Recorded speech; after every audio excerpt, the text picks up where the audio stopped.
Hello and welcome to the Potterverse pre-show. We're here and we are excited. Tonight is a very special night. How many of you have been looking forward to this night for so long? How many of you with your Hufflepuff pride, the Badgers out there, and even if you're not a Hufflepuff, you just want to see Blake in a Hufflepuff shirt sing the Hogwarts cheer, possibly just shout love of Hufflepuff throughout the entire episode, because let's be real, there's not a lot that happens in this chapter. This is the night for you.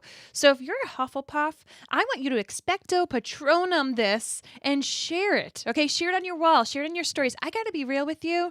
People need some cheer. And I saw we had our friend Rachel who said the best way to spread Hogwarts cheer is singing the Hogwarts school song. What was it? For all to hear? Loud enough to hear. It's like Elf. Yeah, no, I know. I just wanted to make sure I was saying it correctly. Yeah.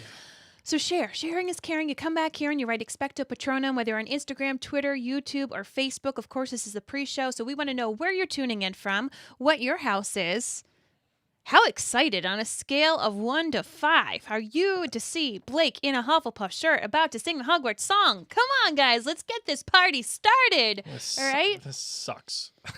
And this sucks. What was your favorite, your first thing that you got to go to without parents that was like a big deal when you were an early teenager? You know what I mean? Whether it was a show, the mall, a sleepover party, what was it? So let's come on in. Remember, this is all about community time. This is why we go live. This is why we're not in pajamas when we do this. We want you guys to keep the chatter on going.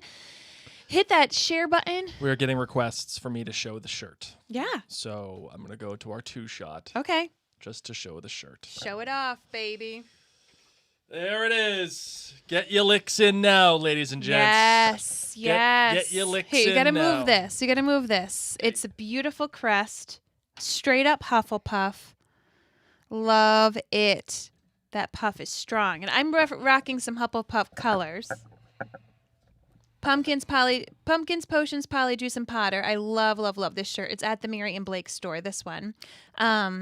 So you can go to the Mary and Blake store if you are a fan of all things pumpkins, potions, polyjuice, and Potter as well. Unbelievable. I'm so excited. A lot of people say it looks good on me. It does. I even have some gold on my eyes for some Hufflepuff eyeshadow. Mm-hmm. I didn't go full out puff makeup. I wanted to let the star of the show be my husband. Unbelievable. I'm so excited. I can't believe we're doing this. So excited. I can't believe we're doing this. All right, so let's scroll on up. Let's thank the people who said expecto patronum, Blake. If you could take a moment from me. Paige is saying Badgers unite. Oh, Blake is going to change his tune. He's going to be a little happy. I told him that he has to give all sorts of Hufflepuff love all episode long. So we've got Allison. Thank you so much for sharing. Expecto patronum, of course, is a keyword. We've got Victoria Larkin, Caitlin Marie, thank you so much. Julie, thank you so much. Rebecca Francis, thank you. Of course, we have Anna Robin, thank you so much. Jennifer, woohoo! Mara's on Facebook. Oh, wow. She's here, and she put some great Badgers. They're usually on IG. Let's see. We've got tons of puffs tuning in right now. So all the puffs. We got Rachel, who expecto patronums. Lila, who expecto patronum. Melissa, thank you so much for sharing. Kim, thank you for sharing over on YouTube. And Suzanne on Facebook. Deborah over on YouTube, who's also representing the Hufflepuff Pride. Woohoo! We've got our friends. Brittany says, as a Slytherin, I'm enjoying this a lot already. Right? Brittany, I thought you were out of the circle of trust. No, see, this is why I think it's perfect. Even Slytherins want to see you squirm because they're Slytherins, right? Oh. We want to thank Christine, Cassidy, and Kristen over on Instagram. See you there. Feel free to say a little hello. Hey, Kim from Wisconsin. All right. You guys ready? Get ready, because here I come. I can't believe we're going to do this. I am souped. Can't believe this is not great, Bob. Oh, this is we're entering one not of the great, best Bob. books. Yes, We are that's the one saving hanging- grace out of all of this. We're going into, I think, probably my. How many puffs do we have Favorite. watching compared to other houses? Seriously, put all your houses in the comments. We need a little tally. I was telling Blake, I'm like, I think the majority of our listenership are Hufflepuff. That's why I get to rank on all of them. Not tonight, you don't. Not tonight, That's the I rules. don't. So change your tune. All right, so we're going to get loaded and ready for this episode. I am going to need the Google Drive up. Love the picture in the background with the owl. Yes, and I've got my Marauders map. And we'll talk about this in the episode, but I got my Marauders map out. We're ready. Unbelievable. Unbelievable. All right, you ready to make a podcast? Yes. Let's do it. Okay. Change your tune, man. You got this.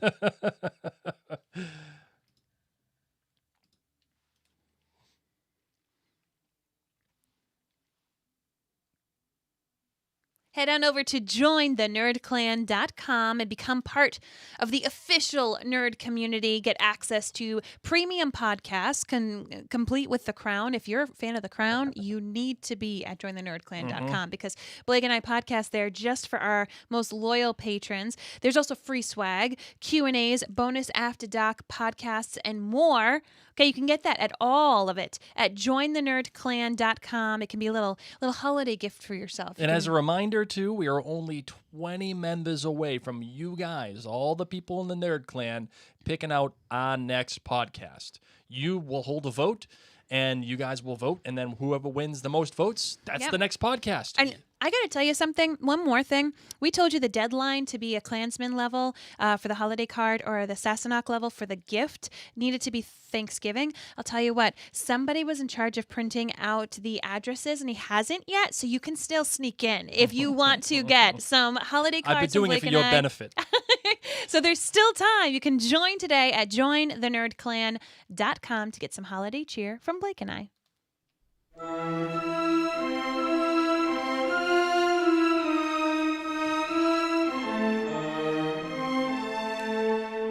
From Providence, Rhode Island, welcome to the Potterverse. It's a podcast dedicated to the book and film universe of Harry Potter. So grab your favorite wands and time turners and let's step into the night and pursue that flighty temptress adventure.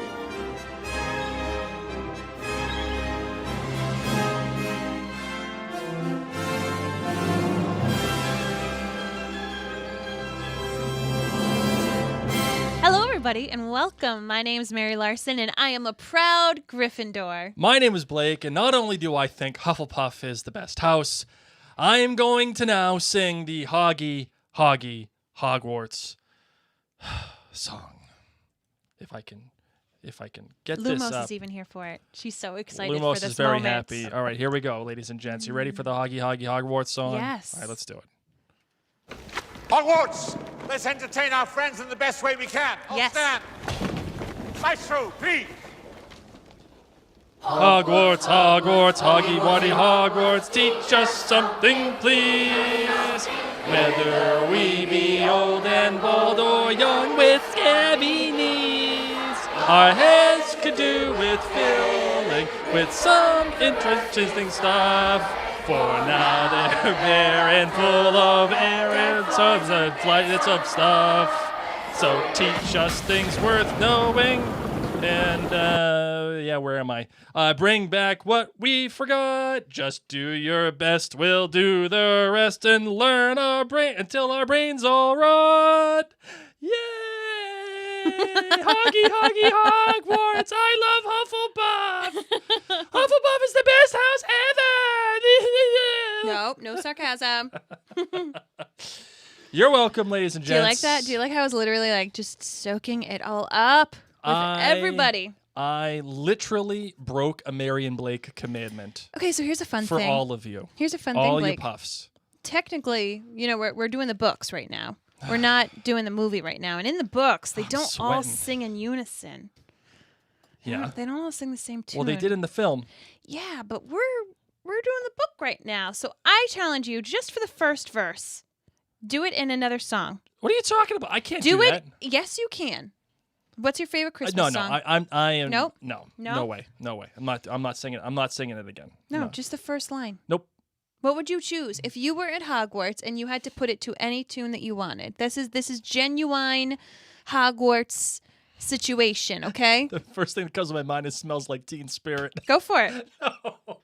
I don't know why, but that's the first thing that came to my brain. What's the first concert you went to? Van Halen. Okay. No, I'm not singing the Hoggy Hoggy Hogwarts song to jump. It's not going to happen.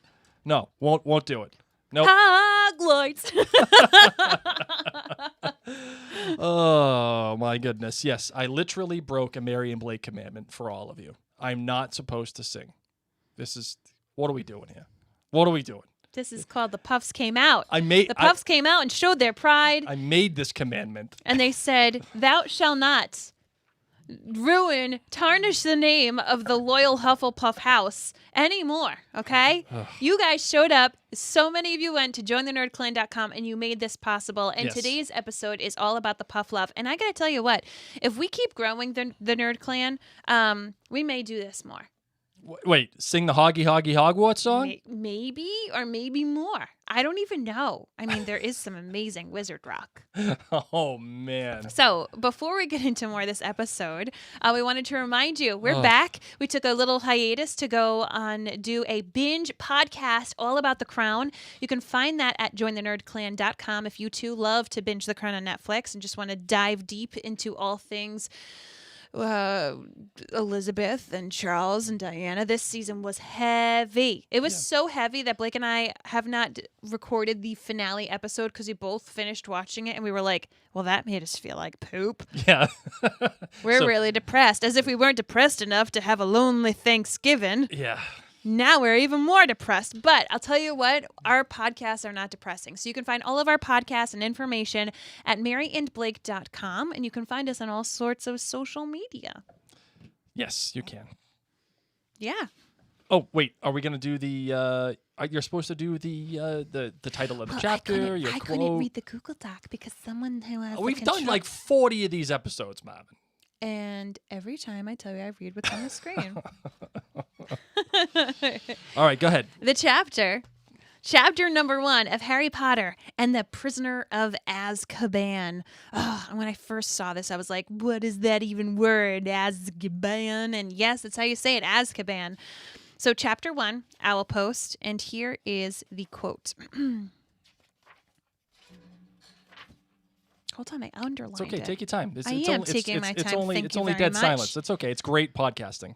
Then he took off his glasses and lay down, eyes open, facing his 3 birthday cards. Extremely unusual though he was, at that very moment, Harry Potter felt just like everyone else, glad for the first time in his life that it was his birthday. Because we always start with his birthday. That's right. And like the first birthday was so awkward, but yes, he found out he was a wizard, which is kind of cool, but like still a very awkward whirlwind of a day. And then the last book, it was literally titled The Worst Birthday. And all of them have been terrible for him. He's been forgotten about even having a birthday.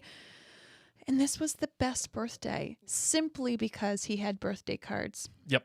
So this is a reminder to you that if you want a card in the mail in a week or so, you're going to want to go to jointhenerdclan.com because cards make me happy. They sure do make Harry happy. You have like literally another day or two. That is it. To go. I mean, you are talking about the king of procrastination right here to get the labels ready, but yes. All right, here we go. You ready to get into the show? Yes. You can't hate on Puffs, so I just get to poke I don't even know fun what to of do. you. I don't even know what to do with myself. I think that's what it is. It's like, I'm standing up. I'm standing up, man. I don't even know what to do. I can't make fun of Hufflepuffs today. Oh, man. Okay, here we go. Let's do it. Yes. I solemnly swear that I'm up to no good.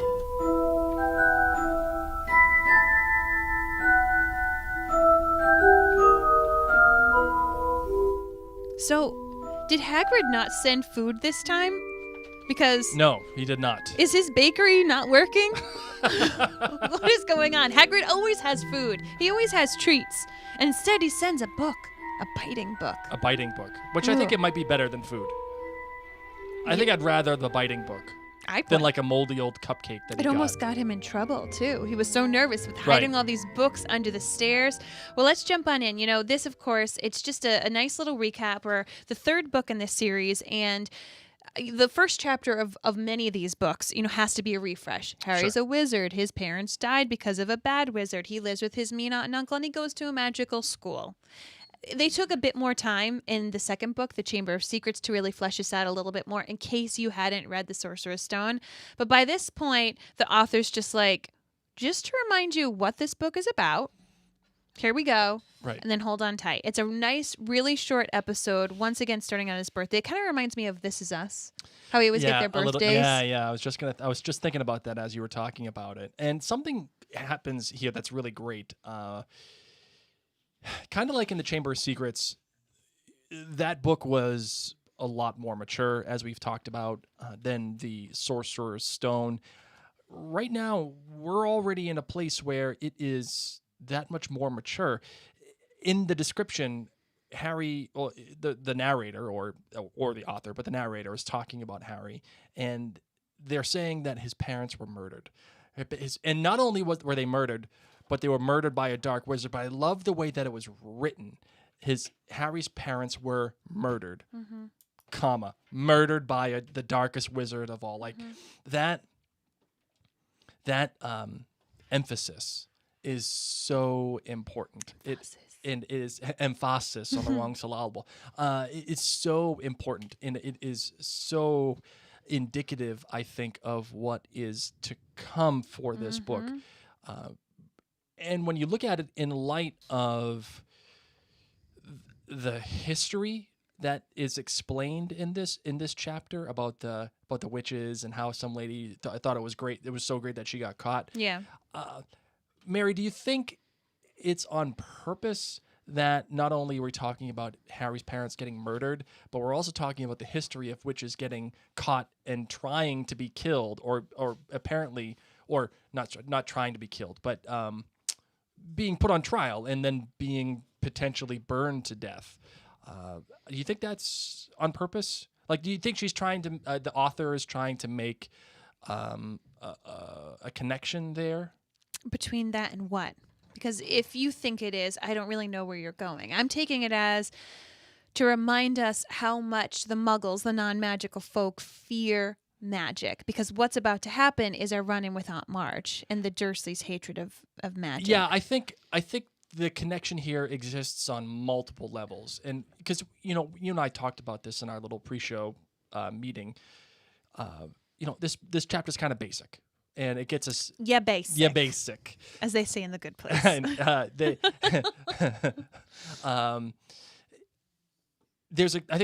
think it comes in subtly, these connections. One, that this book is going to be about Harry's parents. It's not necessarily going to be about Voldemort. I mean, Voldemort's there, but... I love that you pronounce the T. I know, me too. But also, because I'm awesome. But not only that, we also have the idea that there were other witches that were brought to justice, let's just say, by being burned at the stake. And it gives you wizards a reason to be scared. It gives a reason for wizards to be scared of Muggles, and for Muggles to be scared of wizards. I mean, particularly when you think of what Voldemort eventually does later on in the series, and what he had done in trying to take over the magical world, and in doing so, killing Harry's parents. And see, what I'm saying is it all kind of feeds on itself here. And even though it plays off like a joke, that the lady went in there and she would just do the ice charm, and she would get a gentle tickling sensation. There's still this notion like things are ugly, and this book is already tackling some ugly things, and at least in terms of the history and what is potentially to come for Harry's awakening to his own family, yes, and to his own world. Yes, you know what I mean? Yeah, deep, Blake, so deep. My main note on the first page is, that a flashlight in one hand and a large leather-bound book, A History of Magic by Bathilda Bagshot, to which I circled and I wrote R.I.P. Wah, wah. Sorry, Bathilda.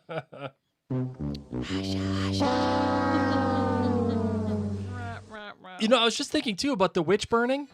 Because, obviously there was witch burning, back in the 1600s or whatever it is. So probably even as far into the 1700s. I mean, pretty much where we live. Yeah, actually, yes, that's 100% right. We live, an hour from Salem? Yep. Yeah. You know what that means, though? For the people that did die, they weren't witches. They were just burned to death. Blake, they weren't witches. I know. But in this universe, in the Harry Potter universe, yes, there were witches that were caught on purpose, and they just did this little charm, and they did whatever they did. But even within this universe, there Yeah. were people who were caught that weren't witches and just Yeah. were burned. That's pretty heavy stuff for Yeah. a 12-year-old, 13-year-old book. Yep. Just throw that out there. Oh, throwing it out there. I was taking the kids to that giant inflatable place down the road, like, Yep. a half hour away. And on the way, we passed by Mercy Brown's grave. Oh, And I yeah. was like, oh, over there's like the most important vampire in near mine. Why am I telling my 5 and 7-year-old this? Because we live in New England and it's creepy here. And yes, they There's burned witches and they did so crazy much weird stuff. things. So I loved how Harry, once again, working, kind of vamping on that fear that Muggles have from the wizarding world itself. Harry's school belongings were locked away downstairs. And just to show you how unusual of a boy he is, that's the other thing that I loved. The beginning, the first sentence starts off, Harry Potter was a highly unusual boy in many ways. And then it ends, saying that even though he was unusual, he was happy that he had his birthday. So anyway, but there's a sentence, Harry had crept downstairs, picked the lock on the cupboard under the stairs, grabbed some of his books, and hidden them in his bedroom. So how amazing that his school stuff, his treasured stuff, is in his old, what once was, bedroom. I know. That's And something. now he has the ability to pick the lock from the outside to get into the magic within. Right. That he once was locked within the cupboard. Right. And now he has the power and kind of like, the skill set to Sure. sneak and go do it. And the way that I look at this too, Mary, the way that you read it, it just kind of brought it to my mind. We've looked at Harry as a kid who was looking to get to the magical world. The first book it was a surprise to him, and then in the second book it was okay. I can't wait to get back. In the third book, the way that this is written, the way that it feels to me, especially in that sentence where he's an unusual kid, it just feels like the magic's already in him. It feels like he is confident in his ability. It feels like he is okay. Like he's not. He has to do his homework under his bed or under his sheets or whatever it is, just so that the Dursleys couldn't hear him. But it feels like he doesn't appear to be a kid waiting to get to the magical world. He appears to me as he has the magical world within him, and he doesn't feel the need. Yeah, it's just like waiting his time, like counting down the days. He's got his little calendar Right. that he thinks of Hogwarts as home. And I get that feeling because the way that it's written at the end of that sentence is, oh, and he was a wizard. Like it just feels like we're getting more of a sense of Harry, the person, as opposed to the thing. You know what I mean? Yeah. As opposed to the hook of it, and the hook, of course, being that he's a wizard, Yes. as opposed to him just being a kid, being a human. And really, that's what ultimately I think why this book takes off the way that it does. Because it concerns itself with Harry. Yep. And it concerns itself with his family and the mythology of his family and how they are, where they are. You understand what I'm saying? Not really, but I'll go with it. What I find really fun is that in the previous 2 books, it open up and it was that Harry was magical, and this was the big surprise. Here we are in the Muggle world, and guess what? You're a wizard. Well, we're already well established in that. Sure. And what's interesting in this chapter is that Ron calls and has no idea how to interact in the Muggle world. Yeah, so we're having absolutely. this really interesting dichotomy where the first 2 books, it's, ooh, something magical, or, oh my gosh, Dobby, like, what's a house elf doing in my house? I don't even know what a house elf is. To now, we have the patience to hang out in the Muggle world a little bit and have the magic try to find its way to Harry. Yeah, absolutely. And it be really hard and awkward. Yeah, because it's a real example of how the 2 worlds just they run in parallel, but they don't intertwine all that much. It's great because they have the author has done this structure of the books where it seems like Harry the kid, Harry going to Hogwarts, and then there's like this larger picture. a larger story at play. And in doing so, she doesn't have the Muggle world and the magical world interact all that much. Yeah. But in this case, this is a real great example of show, don't tell. The fact of the matter is, Ron doesn't know how to use the telephone. And it's just a pure example of the two worlds just using completely different modes of communication, two completely different languages, really. They don't exist together. They only run parallel with each other, which I really like. Another thing that the author does here, too, is already giving you clues about Scabiz. Because Scabiz was at dinner and the sneakoscope was going off. I find that fascinating. Yeah. Just like how she did in the second book and even the first book. She told you the big twist right away. Boom. You just weren't thinking hard enough to understand it. I mean, now, granted, you don't have enough information to gather the fact that Scabiz is who he is. But still, nonetheless, that indication is right there. She's not lying to you. She didn't just make it up halfway through. Oh, guess what I'll do? It's Scabiz the whole time. No, it was right there the whole time. I mean, I wouldn't say in black and white because it's not like, and I was sitting with Scabiz on my lap, but yeah, I can appreciate what you're going for. One of my favorite moments of Ron's letter is, "Don't let the Muggles get you down." Yeah, and that needs to be a shirt. Oh, that's a good one. That Don't will be let the Muggles get you will down. be our shirt for this week. Right? I think you can glean a lot from the letters that were written, whether Yes. it was Ron's letter, Hermione's letter, Hermione, Hagrid's letter. who is jealous of how much learning Ron can be doing in Egypt. I bet he's learning loads. I'm really jealous. Such a nerd.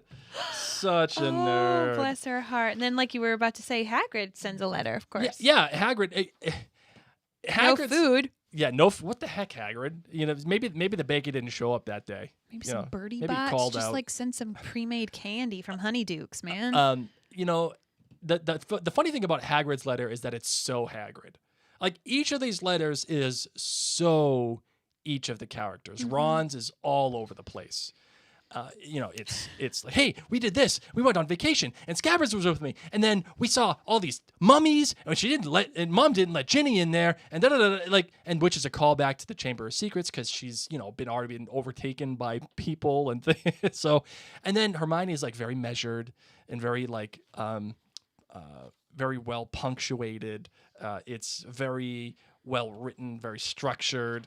And then Hagrid's just like, oh, I got this for you. I can't tell you too much about it. See you when you get at Hogwarts. Probably shouldn't have told you that. Yeah, right. Yes. And then of course we have the letter from McGonagall, which is really an official, Hogwarts letter.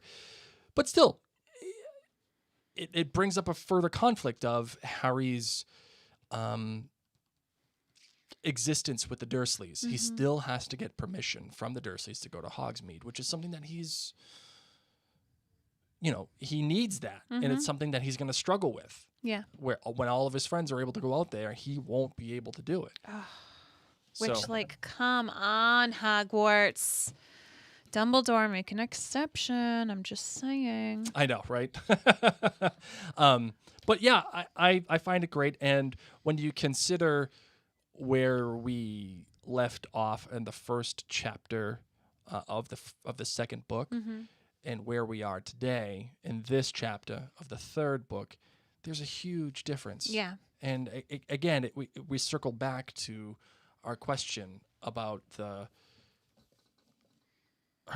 Harry seeing his future in front of him and accepting his role within that future. Already at a mere age of 13. Yeah, and he's happy. He's happy. Yeah. He gets his first cards, for his birthday, and for the first time ever, he's happy that it was his birthday. Yes. really cool stuff. I agree. Really, really cool stuff. And I'm just excited. This, of course, for those of you who don't know, this is the first book that Blake actually had read of the Harry Potter series when we were dating. The 5th movie was coming out. The 7th book was coming out. And I was like, listen, if this relationship's going to continue, you're going to need to catch up on Potter. And he had vowed never to read Harry Potter, never to watch the movies, but he also fell in love with me, so he agreed to do it. And I told him, like, listen, we need a crash course. Yeah. So you can watch movies 1 and 2. Read book 3, watch movie 4, and then read 5 and 6. And then you should be at an adequate level of knowledge for book 7. If there's any pieces missing, we'll be able to fill it in. So this was your first book that you read. Yes. So I'm interested to see what it's like for you as a second go. Yeah, my memory, as I was reading this, and actually listening to it, my memory of this book is very vague, like very hazy. I don't remember. It was over a decade ago, so... Yeah, it was. Yeah. It was. If you had told me in like March of 2007 that not only would I have read Harry Potter and consumed all of the films, but then have a podcast about it in my basement with a bunch of people watching us live and thousands listening to us on the magic in was the podcast there all app. along. Yeah, the magic. And see, now I see the role of my future, and I've accepted it, and I can lay back tonight and be happy. In your Hufflepuff shirt. In my Hufflepuff frackin' shirt. There you go. Freaking believable. On that note, you want to close things out? No, not at all. Not at all, because we have to do a different perspective, Marvin. It's been a while. Well, you also don't scroll in the Google Docs, so I can't see Well, things. we're having a good conversation. Yes. All right, you ready? Yes. All right, let's do it. Holy cricket! You're Harry Potter! I'm Hermione Granger. And you are? Obvious Hedwig. Oh, okay. What do you got, Hedwig? These jabronis finally have got the clue that I need to poo outside. Like, they didn't get it through their head all last summer, and they would just keep yelling, shut up, make that bird shut up. You know, whatever, man. I'm a bird. I've got to fly. Jeez, I'm a bird. You Louise. got to let me fly, man. Exactly. All right? So, I mean, and God bless Harry. He gives me his leftovers, but there's a lot better food out there that I can catch in the wild. And then as I'm out, about to get like this scrumptious little mouse, freaking Errol. You know what? What's up with Errol? Absolute tornado. I mean, honestly, he needs to be just a barn owl. And I don't mean like change breeds. He literally just needs to stay in a barn so he can't harm anybody. But he comes like just trapezing everywhere. Oh, Hedwig, oh, I need to deliver presents. And I'm like, oh, buddy, you're nowhere near Fort Privet Drive. I'm in the park. Like, what are you doing? Please do Errol again. No, this is not Errol's perspective. It's Hedwig's. So I like get under his wing. He cut my night short. Thank goodness this other owl who I know we're friends, but like she came over and rolled her eyes seeing what I was dealing with. Yep. And worst of all, Hagrid didn't even send food, so I didn't even get a snack. Oh. Errol had to sleep in my cage. Why? Don't you hate that when like your mom has a friend over and the friend brings their kid and you don't like the kid? Especially when the kid squawks all the time. Or if the kid smells or something and then they play with your stuff. Or worst of all, if you have to go on like a camping trip with that kid and they sleep in your bed. Yeah. That's what it was like for Hedwig. Don't touch my stuff. When did Errol turn into Goofy? Because I just see him as Goofy. Hey, but Errol, Scene. Hedwig, you did bring a present from Hermione to Harry. That's important, right? Yeah. I still didn't eat. Hermione doesn't have an owl. She doesn't know she's supposed to feed me. She's nice and everything.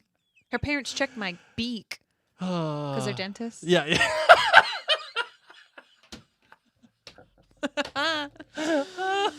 There you go. Oh, Brittany says Mary as Hedwig as Errol is. All right. You ready for some listener questions? Yes, I am. All right, ladies and gents, this is the time where you get a chance to ask us some questions. Whatever you want to ask, whatever you want to talk about, we are here. Let's chat some Harry Potter. And in the live, please put a Lightning bolts.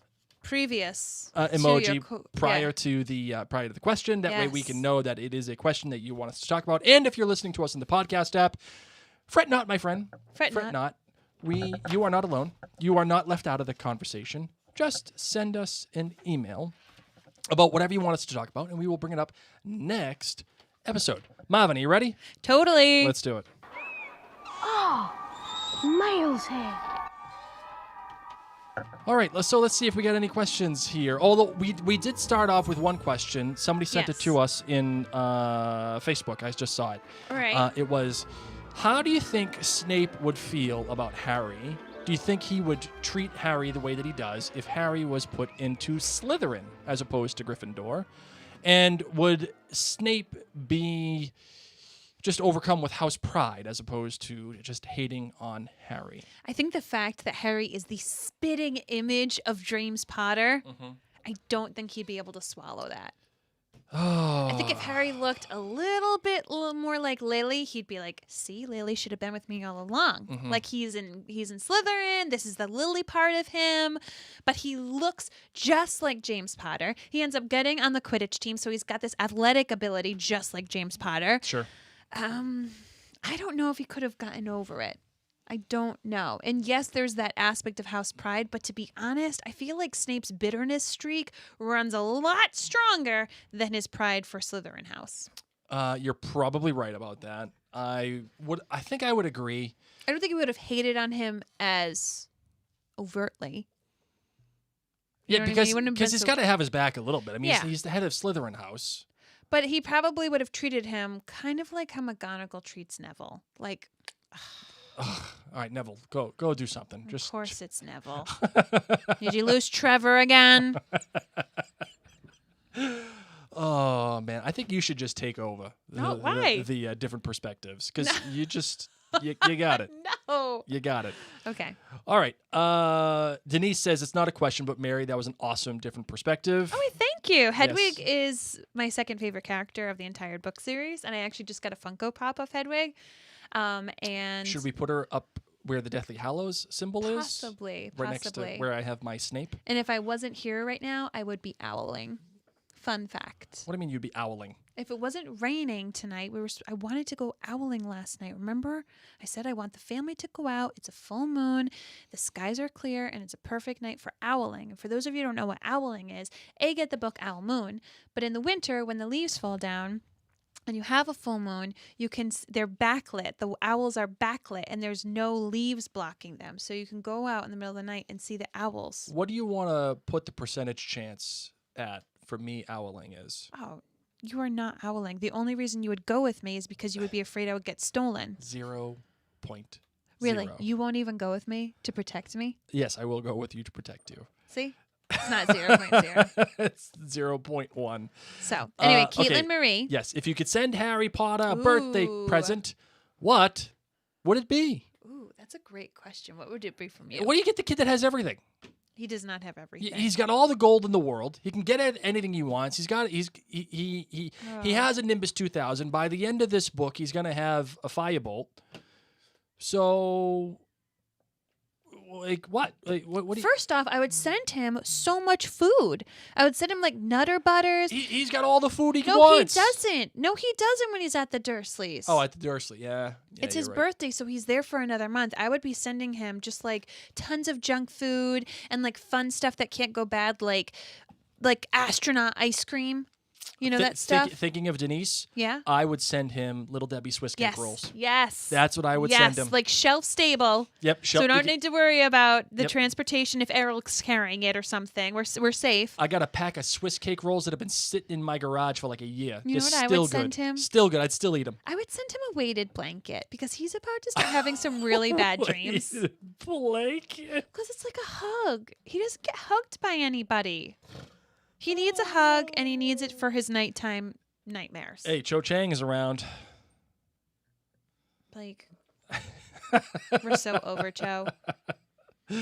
Okay, let's see what else we got here. Brittany asks, do we think McGonagall and Dumbledore know how petty and awful the Dursleys family really are? Like, please just let the kid do his homework. Brittany, first of all, you're out of the circle of trust. Secondly, Aunt Mary, go. Answer the phone. Answer the question. Okay. I don't think they know how bad it is because I don't think Harry is one to complain. I think because, obviously he could be like, oh, guys, help me out. But I don't think they fully know. I think that Dumbledore should have checked on Harry multiple times and then he would have known. But I don't think he did. I don't think Dumbledore has done a very good job checking on Harry. So, no, I don't think they know how bad it is. Well, you see, but the hard part, though, Mary, is we have this conversation of how much does Dumbledore know, and anytime that something happens in favor of Harry, in writing terms, as we've talked about many times, it's narrativium. Sometimes the book needs something to happen, and largely we as readers or as viewers say, well, that's got to be Dumbledore. Dumbledore is the one pulling the strings. Well, he's the one that knows that he has to stay at the house. He knows that the protection of Lily's spell, which you don't know yet in the book series, but I see Angela Hickey says, why does he stay with the Dursleys and not Ron? So Angela's newly reading the series, but what you're going to find out, Angela, is part of the protective spell that Lily put over Harry to protect him from Voldemort. Harry needs to have home with his blood family. Yes. And so he needs to have the protection of staying with his family, which is why Dumbledore says, like, the Dursleys are the only family he has, and he needs to have that to continue to protect him from Voldemort as a child. Yep. So, I mean, I kind of think, like, yeah, maybe once again it's Dumbledore's motto, what doesn't kill you makes you stronger. And also, I mean, how many kids what we've read so far that they don't want him to do his homework, they're afraid of him using his wand and reading all these things. There's kids who have worse summer situations. Mm-hmm. Let's be real. There are some kids who work their booties off with their family business and don't get paid and, like scrub toilets all the time or have to work the farms or whatever. Like, I bet you there's a lot of kids who would be like, I would totally not read books all summer. Yeah, no. I would switch lives with Harry Potter and be ignored. Like, there's much worse stuff. So I don't think that Dumbledore and McGonagall have the ability to check on every single kid. As you're saying that too, Mary, it reminds me the author saying how Harry was different because he was doing his homework and he didn't want to. He didn't like summer. Didn't like the summer, and implicit in all that is that boys, excuse me, do like all those things, and he doesn't. It sets him apart, which again is lending to his character for what we're about to read. Again, getting more comfortable with himself, and I just love the fact that the author throughout the series has shown some guts in doing what she's done. Whether it's the twists at the end of the book or subverting our expectations or whatever. But in this particular case, especially in Azkaban, she doesn't go down the route that you would think she should go down, which is, okay, Voldemort, this is what we need now. Like, okay, Voldemort was on the back of Quirrell's head. Then he became a ghost. And you would think the next level up is, here we go. Voldemort's going to come back again. Voldemort's coming back in Azkaban. And nope, not at all. In fact, we're going to go the opposite direction. He's not even going to be involved in the story really at all. I mean, the fear of him is there. Yeah, constantly. But how when you make a sequel to a movie, it's we got to do bigger and better. Yes. And Stay Puft Marshmallow Man. Yeah, we need to make the Statue of Liberty walk. Yeah. That's what we need to do. We did that. Let's go get the Statue of Liberty. Right. Yeah. And you would think, okay, this is the Statue of Liberty walking moment. But it's not. In fact, it gets much smaller, much more personal, much more focused on Harry and his family. And I think that is why I love this book so much. And the movie, too. The movie, too, because Alfonso Cuarón is just an incredible director. And when you have an adult like that directing, doing adult things, you're going to get a good film. Yeah. So it's that's phenomenal. my thought on that one. So here we go. So yeah, we are starting off, man. We have to do one more episode of the Keep Common Crown on to finish that out. We will do that tomorrow. So for those of members over there at jointhenerdclan.com, that will be happening tomorrow evening. We wanted to get all of Keep Common Crown on done before we started the Potterverse back up again, but as Mary said earlier in the podcast, it was a heavy episode for us. Yes, we could have done it, but we were so depressed. So, enough said. If you haven't watched The Crown, it's a great season. Yes. Just punches you. Yeah, right in the gut. There you go. There you go. So yeah, we'll be doing that tomorrow, and then on Wednesday we'll be coming back. We're going to be doing Mondays and Wednesdays for the Potterverse until This Is Us returns, when we're doing This Is Us 2 on Wednesdays. So December we'll be here. Yeah, we'll December be here Monday we'll be and here Wednesday. Monday and Wednesday. Dinner fash. And we'll be doing Azkaban, which I'm really excited about. And also you're jumping back into Voyager.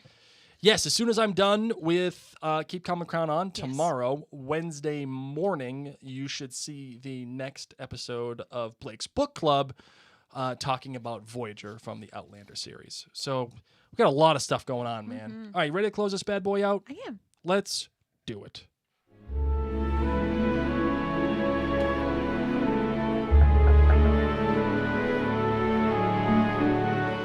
Thank you all so very much for tuning in and for allowing us to have that brief hiatus as we delved into another fandom that we love and just really love to chat with other people about.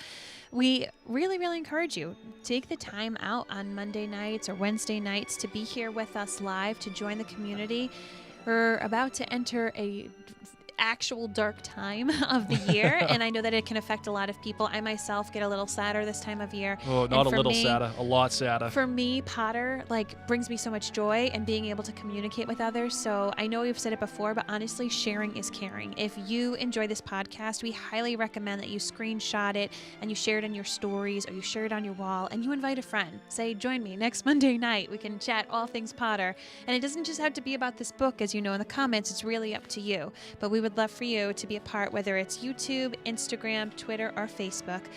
Join us, and you can also get on our complimentary texting service. Yes, and be sure to leave us a written review on any of your podcatcher of choice, or just go to our Facebook page and leave a review there. But that's it for now. Yeah, my name's Mary. My name is Blake, and I can't wait to burn this shirt. You were not allowed to say anything unkind about Hufflepuff, so now you're going to have to wear it again. That was unkind to say you wanted to burn It was not that shirt. unkind. I said I can't wait to burn the shirt. Yeah, No, which everyone that's just said you separate. looked really good in. Well, So, listen. nope, too bad, too bad. You're going to have to wear it again a certain day. Yeah. Nope. My name's Mary. My name is Blake. Mischief managed. Hufflepuff's rule. That's it, ladies and gents. We made a podcast. Thank you. Thank you for joining in. Someone had said, what's that sound? It was Lumos. Lumos was batting around Blake's empty pretzel bag. Yeah, sorry. She's into mischief. Where's the corgi? Did she kill it? No, the corgi's right here. Oh, okay. We got this corgi stuffed dog for the Keep Common Crown on, and Lumos did not like. Lumos was not a fan of Betty. No, that's what we've named her, Betty. Yeah, we've named our corgi. We in our podcasting haze of doing Keep Common Crown on, we ordered a stuffed corgi, a fake one, obviously, and we've decided to name her Betty after Elizabeth. So there you go. That's it. Mara says, turn the shirt into a pillow and have Blake snuggle with it at night. Thanks, Mara. Appreciate that. I love it. All right, my friends, thank you so much for tuning in. It's fast and furious. This time of year has been bananas. For those of you who are in hotspot areas with COVID, we're just thinking about you. Rhode Island is the worst state on the East Coast. Oh, yeah. We've been crazy. So I am back into distance learning with my kids. Wish me luck. Those of you who are distance learning, I'm going to give you the Hunger Games salute. Okay, friends? We've got this. We've got this. And hopefully we'll have some fun. Some fun this month. Yeah. One of our listeners suggested. Oh, Allison says the shirt should be mounted on the wall. That might be. That may. I mean, it can just also be in your rotation of Harry Potter shirts that you wear on the show. You do look good in it. Oh, I love that you went ooh, but you also smiled because you're oh. Ooh, I do look good. Look at those. Got tickets to the gun show. Oh my hey, gosh. which way's the gym? Is it that way or is it this way? On that note, I'm going to go. I hope you guys have a great night. Got killer lats, brah. Oh my gosh. Thanks, guys. He's like this all the time.